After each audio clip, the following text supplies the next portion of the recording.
So I've got Amanda Clark with me today. Amanda is a trustee of the Spa Town Trust. The Spa Town Trust recently had some social value development funding, moving forward funding. Thank you, Amanda, for joining us today. Would you like to tell us a little bit more about the Spa Town Trust and what it does? Basically take care of and maintain the Heritage Centre and the Complementary Health Centre in the Canopy area in the actual rock park in Llandrindod, Wales. Okay, that's fantastic. We've recently got the building up to spec, ready for COVID-19, etc., etc. We've got hand sanitisers, all that sort of stuff, and that's what the funding helped us to achieve, so that we could reopen. Trustees, Amanda, how many trustees are involved in the Spa Town Trust? At the moment, there are 5 of us. Okay. We are currently on the lookout for more people who would be enthusiastic. You sound very enthusiastic about it all. So what attracted you to becoming a trustee?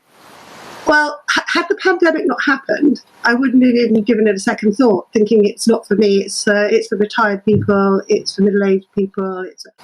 In order to move forward and make things safe, they need, because of the requirement of being on a committee, is that you need a quorum or something.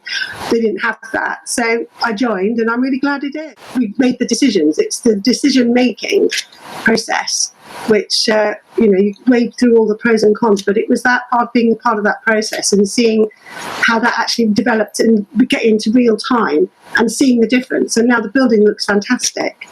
I feel really proud of that. Yeah. So would you say working part of a team is an important aspect of being a trustee? Definitely, in being able to listen and being able to accept that people have views and have done things in a certain way, but also to be open to change and open to new dynamics. Because what other people can bring to the trust, it doesn't necessarily mean it's what it's had before. You can come from any walk of life. You don't need to be a certain type of person.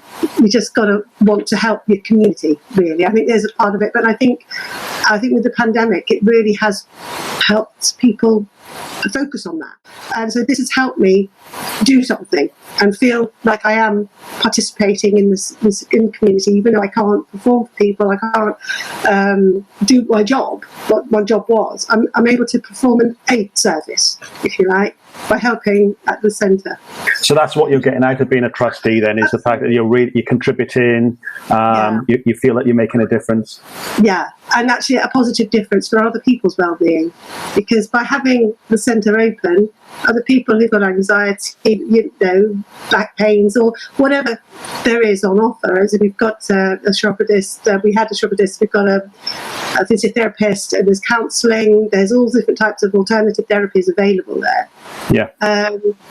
And it's a lovely space. It's a beautiful, tranquil space. It's a peaceful setting. And when we have the coffee shop open, people will be able to just sit in that beautiful surroundings, just soak up the atmosphere. And that's basically what we're there for, is to help people ground, have a sense of calm, and get rid of anxiety, which is key at this point, I think.